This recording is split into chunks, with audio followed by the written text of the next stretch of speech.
এই সংসারে কোনো বস্তু হোক বা ব্যক্তি হোক, তার একার গুরুত্ব কিন্তু খুব বেশি নয়।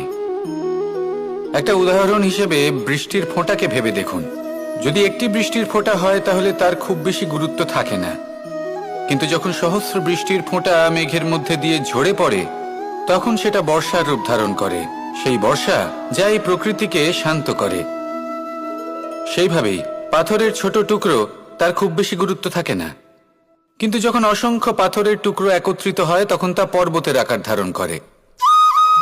সেইভাবেই কিছু মানুষ যখন একত্রিত হন তখন তৈরি হয় পরিবার, কিছু পরিবার যখন একত্রিত হয় তখন তৈরি হয় সমাজ, যখন অনেক সংখ্যক সমাজ একত্রিত হয় তখন তৈরি হয় রাজ্য। এবার এই রাজ্যের সবথেকে গুরুত্বপূর্ণ ব্যক্তি হতে পারেন রাজা, কিন্তু তাও সেই রাজা একা কিছু করতে পারেন না। যুদ্ধ লড়ার সময় তারও নিজের সৈন্যদলকে প্রয়োজন পড়ে। কিন্তু এই সংসারে এমন একজন ব্যক্তি আছেন যিনি একাই সব কাজ করতে থাকেন, এবং সেই ব্যক্তি হলেন মা।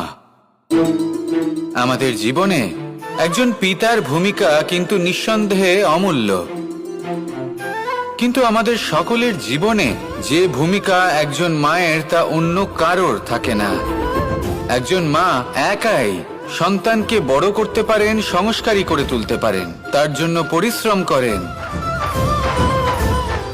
আর এত কিছু কাজ করার পরেও তার কাজের জন্য তিনি প্রশংসা অবশ্য পান না। উল্টে যদি সেই সন্তান অনুচিত পথে চালিত হয়, অনুচিত কর্ম করে, তখন সেই মাকেই অপবাদের পাত্র হয়ে উঠতে হয়। আমাদের জীবনে মায়ের যোগদান কতটা সেটা বুঝুন।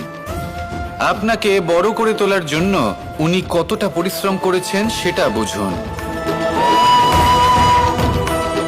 আজ থেকে, এখন থেকে, এই মুহূর্ত থেকে মাকে সম্মান করতে শিখুন। যখন সময় পাবেন, যখন সুযোগ হবে, তখন তার প্রশংসা করুন, ওনারও ভালো লাগবে। আর মায়ের এই মমতার জন্য, তার এই ভূমিকার জন্য আসুন সবাই মিলে আমরা তাকে প্রণাম করি, আর সকলে মিলে ভালোবেসে বলি রাধা রাধা।